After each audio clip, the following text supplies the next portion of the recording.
Okay, greetings guys.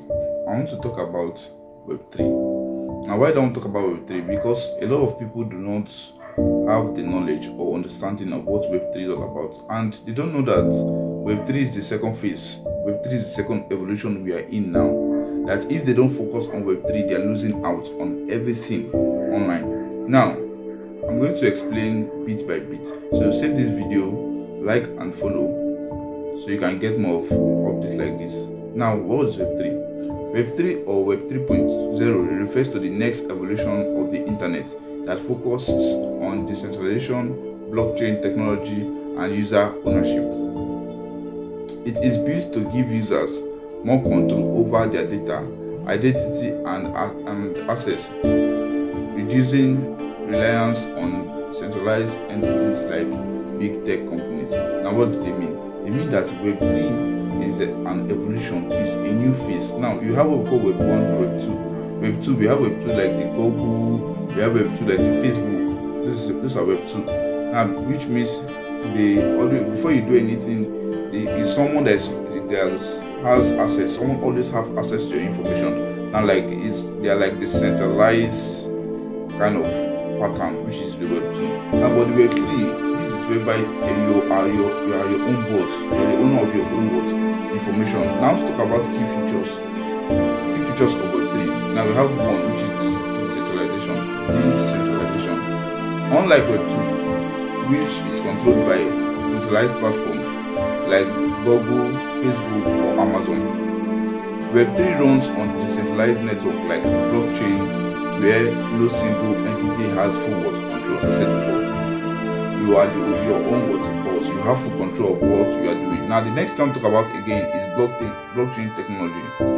Web3 uses blockchain as their backbone to store and verify transaction transparency and security. That means the blockchain is even more secure in what transaction transparency and whatsoever. Not unlike the other banks, like even the banks we have normally online or whatever, they are under Web2. Web3, you are your own boss. You have control over what you are doing. I'm still going to explain why I'm still going to get to the point of why I'm explaining Web3. Now, the next key features is what the number 3 key features is cryptocurrency and tokens.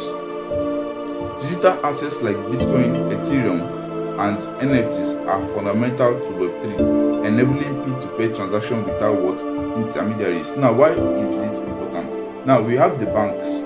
The bank system helps people to, like, if you want to get your money, you need to pass through the bank.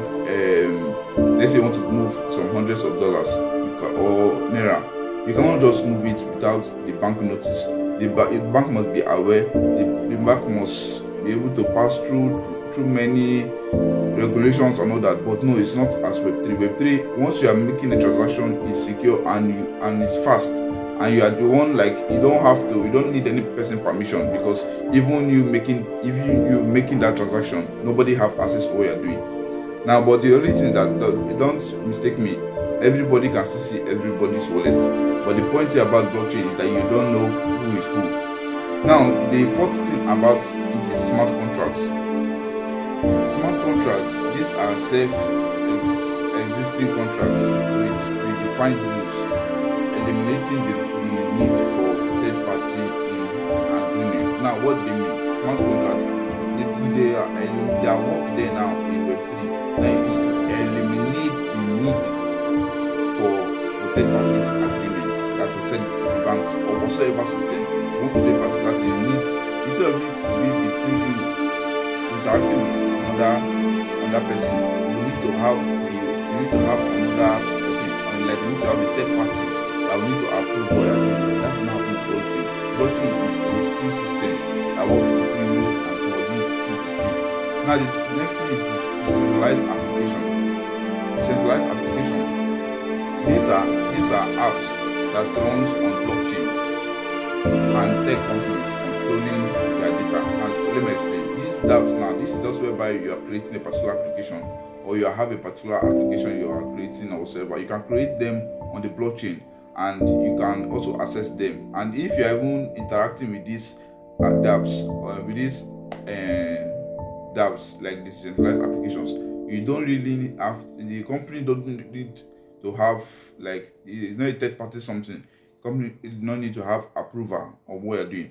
Okay, let me stop here. Let me stop here for today. I will just watch out for the part two. I'll drop the part two of this video. I don't know if you like it.